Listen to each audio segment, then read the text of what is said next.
Things. It's Eric Bakker, the Naturopath from New Zealand. Thanks for coming back. Let's talk about synbiotics. S-Y-N biotics, not S-I-N, not as in sinful biotics, but synbiotics.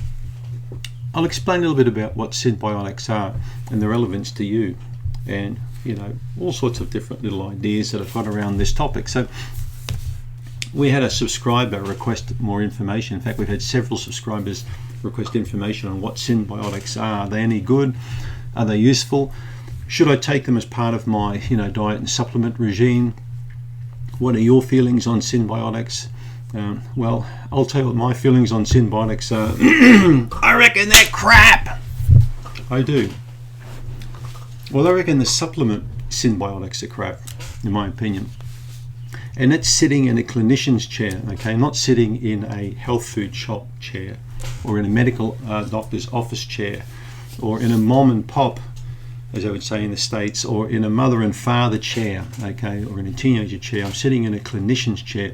So meaning, after 30 odd years and seeing a lot of people, and also working in a time when probiotics were not popular, and then prebiotics and probiotics became popular separately, then they married them together.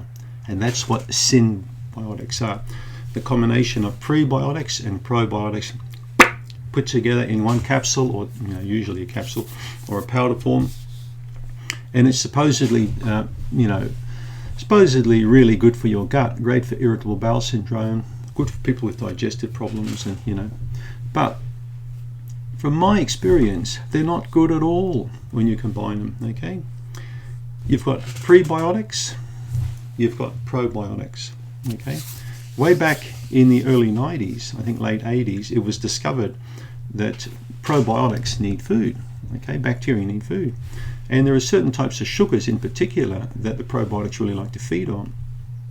But if you really look at the science a lot more deeply than all that blah, blah, blah, blah, blah on the social media, and everyone's talking and then flapping their gums and saying this is good and this is good, there's so much stuff online now.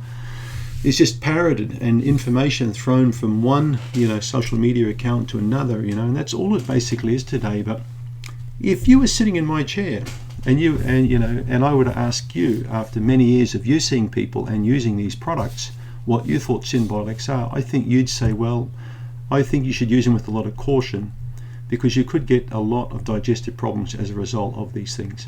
Now, don't get me wrong, probiotics are fantastic, and prebiotics are too, as long as the prebiotics come from food, okay? Food is the prebiotic, right? Many people lack sufficient amounts of probiotic, beneficial bacteria in their gut.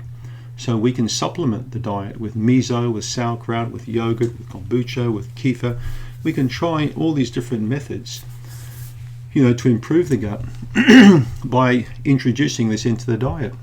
However, look at this scenario here. A person has an upset gut and they've got very low levels of bifidobacteria. They're going to have a problem potentially, and we'll talk about that after, okay, in another video. So what are synbiotics? They are the combination of prebiotics and probiotics put in a supplement. As I said, could be a powder, could be a capsule, with the idea that the beneficial bacteria get fed these sugars called prebiotics, and it's synbiotics. But I think it's a sin to take synbiotics if you don't really know what you're talking about, or know what you're doing, or you don't really know what's going on inside your tummy.